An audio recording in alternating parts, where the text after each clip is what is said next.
नमस्कार, मी शुभांगी पंडित. स्वतेज न्यूज मराठीच्या बातमीपत्रात आपलं स्वागत आहे. तर पाहूया आजच्या काही ठळक घडामोडी.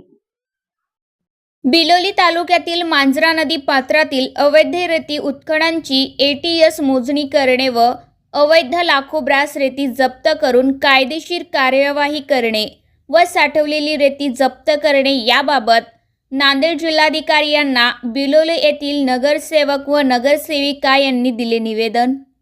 आज माननीय जिल्हाधिकारी साहेबांना बिलोली येथे होत असलेल्या अवैध वाळू साठ्याबद्दल मांजरा नदी पात्रातल्या निवेदन देण्यात आलेले आहे.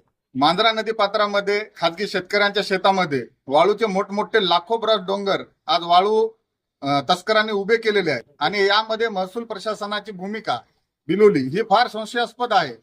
त्याकरिता आम्हाला आज नांदेड जिल्हाधिकारी साहेबांकडे धाव घ्यावी लागलेली आहे आणि येणाऱ्या 27 तारखेला बिलोली शहरामध्ये तहसील कार्यालयावर पाणी पुरवठा जो विस्कळीत झालेला आहे बिलोली शहराचा व तालुक्याचा, त्याला संपूर्णपणे हे अवैध वाळू उपसा हे जबाबदार आहे आणि इथलं महसूल प्रशासन जबाबदार आहे. त्याकरता 27 तारखेला बिलोली तहसीलवर भव्य मोर्चा काढण्यात येणार आहे. बिलोली तालुक्यातील मांजरा नदी पात्राचे जे अवैध रेती उत्खनन चालू आहे त्याची ATS ची मोजणी करावी आणि जे रेती अवैध रेती त्यांनी साठवण केलं त्याच्यावर मोजणी करून त्याच्यावर कायदेशीर कार्यवाही करून ते रेती जप्त करावी या मागणीसाठी आम्ही निवेदन दिलेलं आहोत.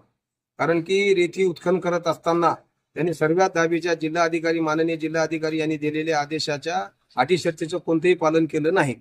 म्हणून आमची विनंती माननीय जिल्हाधिकारी साहेबांना विनंती आहे की याच्याकडे विशेष लक्ष घालून ते रेतीचं उत्खनन झालेली अवैध रेती जप्त करून त्याच्यावर कायदेशीर कारवाई करावी आणि ज्या शेतकऱ्यानं ते रेती उत्खनन अवैध रेती उत्खनन जप्त करून त्याच्या शेतीमध्ये साठवण करण्याची संमती दिली ती बी त्याच्या शेतकऱ्यावर बी कायदेशीर कारवाई करावा. म्हणजे येणाऱ्या भविष्य काळात कोणताही शेतकरी अशा अवैध रेती जमा करण्यासाठी शेती देणार नाही.